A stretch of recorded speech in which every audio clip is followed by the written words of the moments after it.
Welcome, everybody, to the latest edition of the Bullpen with Adam the Bull, brought to you by Bet Rivers. We are joined this holiday season, of course, by Mary Kay Cabot of Cleveland.com. Mary Kay, how are you? I'm doing great, Bull. How you doing? I'm excellent, and I see the tree is ready behind you. You are certainly ready for the holiday season. It is just upon us. Less than a week to go to Christmas. As of now, I don't think there's going to be a white Christmas, but, things can change with the forecast in a hurry. So it's Yeah, yeah. You never know. We've had plenty of the white stuff already. Yes. Here, so I'd be fine without it. But Yeah, that's true. Good point. Before we jump into the conversation, I want to let folks know that Bet Rivers players who place a same-game parlay of at least $10 on NFL or NCAA games will receive an entry into the weekly Squares game. Winning Squares can earn up to a $50 bonus bet per entry. See the Bet Rivers app or website for details.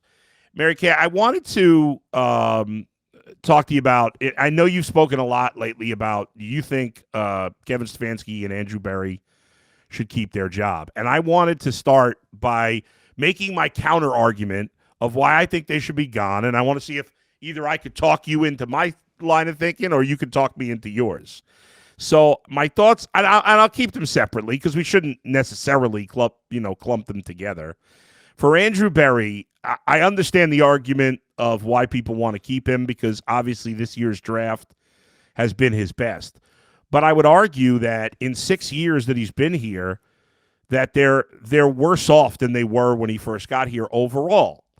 And they don't – I guess it depends what happens with Shedeur Sanders, but at this point, they at least don't clearly have a quarterback. And, throughout the offense, to me, there's so many holes, and I put the blame on him. And I just think even though this past year might have been his best – I think overall he hasn't done a good enough job in 6 years. So let's just start with that. Are you what's your why are you not buying what I'm selling? I'll say it that way. well, my whole piece on this comes down to the fact that they need a quarterback. Nobody's going to win anything without a quarterback. Now, it seems to me that most of the other pieces are in place right now, and I really do believe that Andrew Berry listen to the mandate from Jimmy Haslam at the NFL owners meetings where he said he has to nail this draft. He's got to basically hit it out of the park.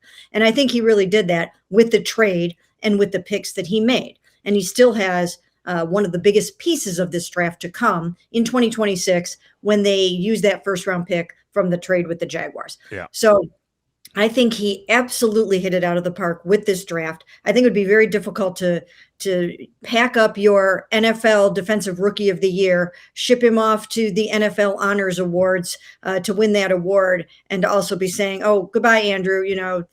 You're gone." I think it would be hard to look at all the other pieces. Harold Fannin. I mean, Harold, I think, is going to be a Pro Bowl tight end one of these days. Mason Graham, we haven't even talked about him. The fact that I think that he is going to continue to come up the learning curve, probably end up being a Pro Bowl defensive tackle. And then Quinshon Judkins. Quinshon, I know he has stumbled a bit lately, but I do think, and that has a lot to do with the offensive line and falling behind in games and things like that. But I think that that he's going to be an adequate replacement for Nick Chubb.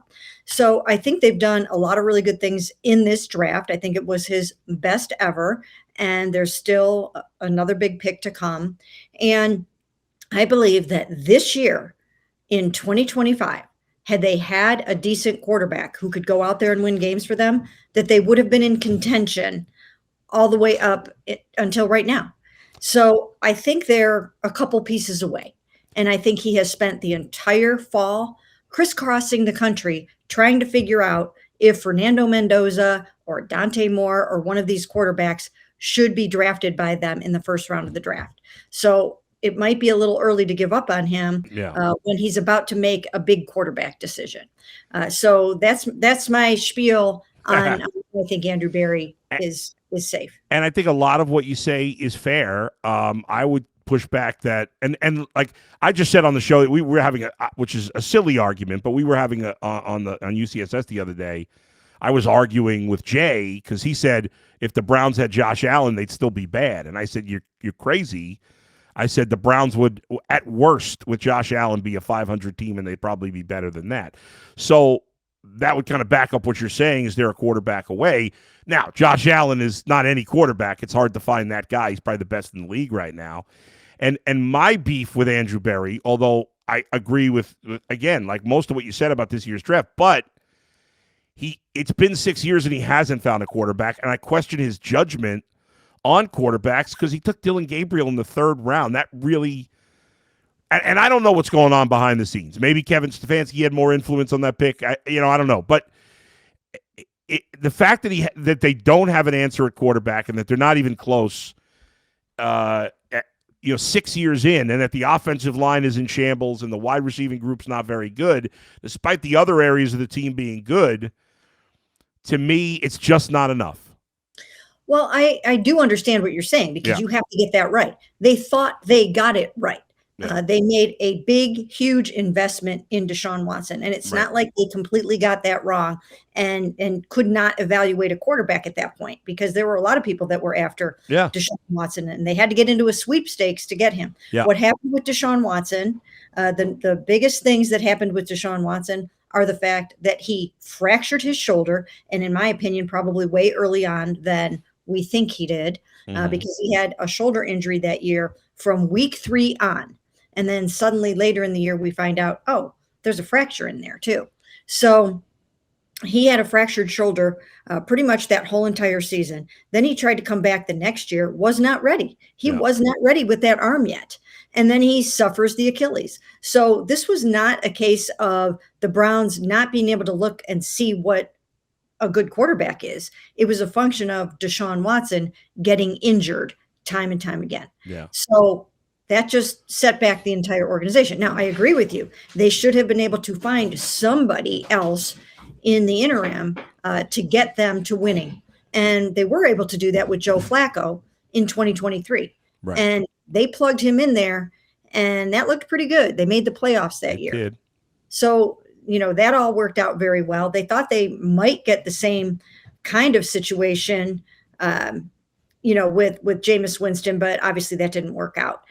Once again, that had everything to do with, or a lot to do with, Deshaun trying to come back on a bum shoulder, coming off surgery, and then rupturing the Achilles. So that's what happened in 2024. Yeah. And then this year, I do agree with you. There should have been a better quarterback situation. And had there been a better quarterback situation this year, they could have won football games, right? All the way up until about 2 weeks ago, they could have been in contention for the AFC North if they had 2 more victories or 3 more victories. This was the year that it was wide open for them. That's true. So, and they thought Kenny Pickett could be that guy. Maybe we have to call into question why they thought he could be the guy. Right. Yeah. Because there were other options out there for them. Not a lot. It was not a good year to need a quarterback. No. It was definitely not a good year. And it was definitely not a good year to have a high draft pick and need a quarterback. It wasn't a good year. Yeah. So, it's not easy to find your quarterback, but I do think, and I don't think they are just a quarterback away. I 100% think that they need 2 more Pro Bowl caliber receivers, or at least 1 more Pro Bowl caliber receiver, and a couple of really good high level receivers to go with that quarterback. A quarterback generally is only as good as his supporting cast. So I do think that, add at least 2 or 3 pieces to the offensive line, 1 or 2 receivers, and a quarterback. And I think you can be in business. This was one of the best defenses in the NFL all year long. I think in the end, whether I guess we won't know. We'll know if they keep Andrew Berry. Then we'll get an answer. If they fire him, we won't get this answer. But ultimately, was this past year Andrew Berry learning from his mistakes in the past and getting better? Or did he just get, a little bit of luck this one year? I think that will determine ultimately whether or not they should stick with Andrew Berry. Because I look at the full body work and I say it's not good enough, but I could understand you and others saying, well, maybe he finally figured it out this year. Let's see what he can do now that he's had all these years. I guess we'll find out when the Browns ultimately decide, what to do. So let's flip it over from Berry to Stefanski, because in Stefanski's case, and obviously you could argue it may not be his fault completely, but it's the opposite of where it feels like Andrew Berry had his best year this year. I think I could strongly argue Kevin Stefanski's had his worst year this year. I mean, maybe last year, but I would say this has been his worst year. And my biggest complaint, Mary Kay, with Kevin Stefanski, and I was a supporter for probably his first 4 years, even into the beginning of last year. I just don't know if he's a leader of men. And you're in that locker room some. I'm not in that locker room at all. It's just my impression from the outside that I don't buy him as a leader. When you see those videos in the locker room of him like talking to the team, it doesn't feel genuine to me. Again, that may be completely unfair. It may just be his cadence and the way he talks, but I don't, and I feel like the game management this year in particular has been extremely poor, in my opinion. Is that unfair at all? No, I mean, you're making some very, very valid points. Once again, my whole thing, it comes back to that. Yeah. Kevin Stefanski has not had an opportunity to coach the quarterback that he wants over any consistent length of time. He hasn't had that chance to do that. I would like to see what he can do with this football team when he's got the quarterback that he wants, because the magic combo is the coach and the quarterback. The coach and the quarterback. That's what it is. It's, you see Josh Allen and Sean McDermott. I mean, you have the coach quarterback combo, and then you can be dynamite. And I, for one, would like to see what he can do when he has a quarterback that he feels good about and that he can be consistent with, and he can win with that quarterback. And I don't know who that is. I don't know if that quarterback is coming to save them in 2026 or not. So 2026 could be another challenging quarterback year. It really can be. Yeah. We just don't know yet where this is going. But I don't know. I do think he's a good leader of men. And I do think that maybe they're onto something here with Kevin sort of overseeing the operation and with Tommy calling the plays. Right. But they have to show something over these last 3 games, or I think that they are going to take a hard look at the whole operation of things, because you have to play clean ball. You can't have the pre-snap penalties. You can't have the mistakes on the goal line. You can't be taking Shedeur Sanders off the field in a direct snap situation and putting Quinshon Judkins in there with the game on the line for a 2-point conversion. There are certain things that have to go much better over these last 3 games in order for them to stay the course, I think. Yeah. Do you think Dylan Gabriel was a Kevin Stefanski pick, or at least he and Andrew Berry were in lockstep on Gabriel, or not necessarily? They look at him more as a lottery ticket. I do think that they were in lockstep, that Dylan Gabriel could be sort of a diamond in the rough type of quarterback. And we won't really 100% know if he would have progressed nicely because he got the concussion. And even Joe Flacco could not function well in this offense. He left here and went and started throwing for 300 yards in Cincinnati because he had the supporting cast. It's very difficult to be a young quarterback and not have the protection that you need and not have the weapons that you need to throw the ball to. Right. So I think, in my opinion, it's hard to get a true evaluation on Dylan or Shedeur Sanders this year because they have some obstacles that they're trying to overcome, and it's a tall order for a rookie to try to do that. Do you believe that Shedeur Sanders, is it better for the organization next year that he's either the starter or he's gone? Is there can they live with him being in the mix or him being a backup? Is that something that the organization is going to want to have next year?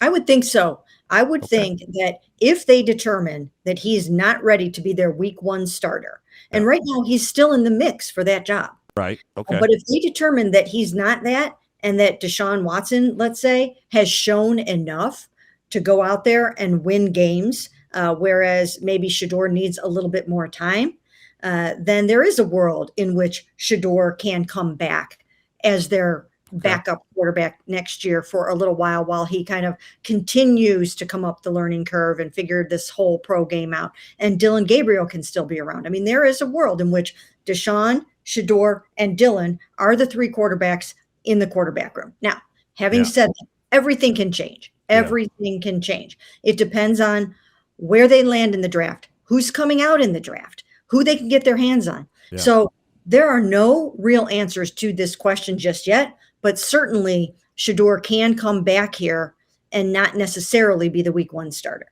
Obviously, last year they traded down and, as you said, got that pick from the Jaguars, which is going to end up being a lot lower of a pick than we thought it would be, I think, at the time.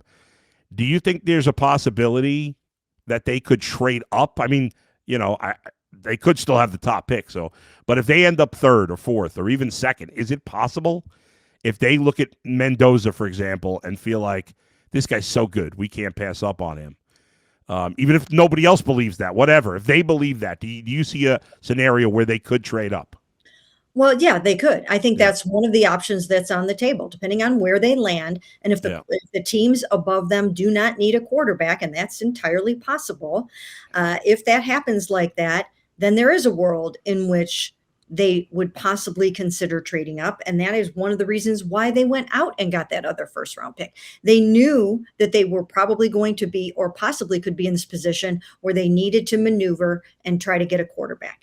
And it just doesn't seem like that many good quarterbacks are going to be coming out for the first round this year. So if you want Fernando Mendoza or a quarterback that's going to be up that high, you might have to trade your second first round pick to get him. And I think everything is on the table right now. Going back to the coach and the GM one more time, because I can't remember if I've asked you this before, but do you think, it seems to me that, and maybe I'm reading into what you're saying that I'm not getting this right, but it seems to me you are more confident that Andrew Berry's going to keep his job than Kevin Stefanski. Is that fair, or do you think it's about equal?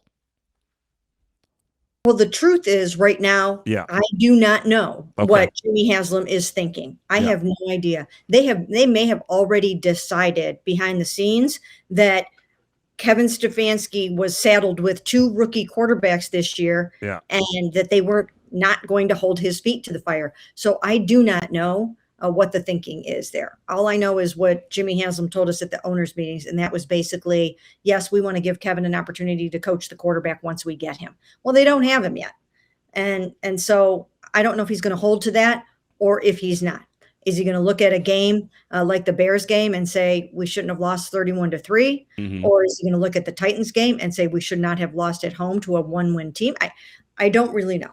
But I do think that Andrew Berry, based on the draft that he had, I don't see him going anywhere. So I feel like he's safe. As far as Kevin is concerned, I don't know the answer to that one yet.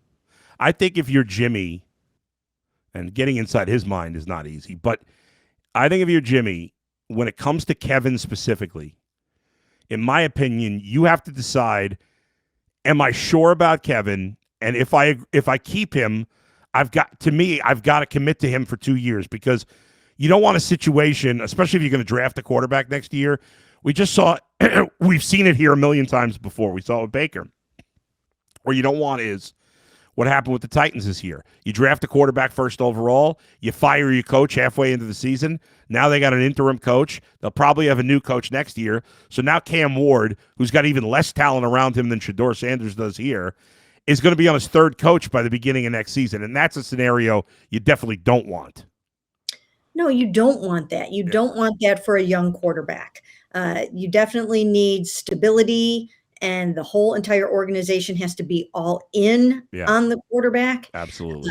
And everyone has to be supportive, and he has to have a good supporting cast. So these are all decisions that still have to be made. And I think one of the key things to look at, and this could possibly dictate how the rest of it goes, and that is, does Shedeur Sanders establish himself as the Browns quarterback of the future over these next 3 games? And some of it's going to have to be a projection, because you can't know for sure if a quarterback who has just started 7 games for you is going to have long-term success. You don't know that, but you might have to take a leap of faith. And if he shows enough over these next 3 games that he can be that guy, then that sort of dictates some of your other decisions. Yeah, no doubt. I mean, Shedeur's clearly showed some potential upside with his ability to get the ball. Like, he's made a number of wild throws this year.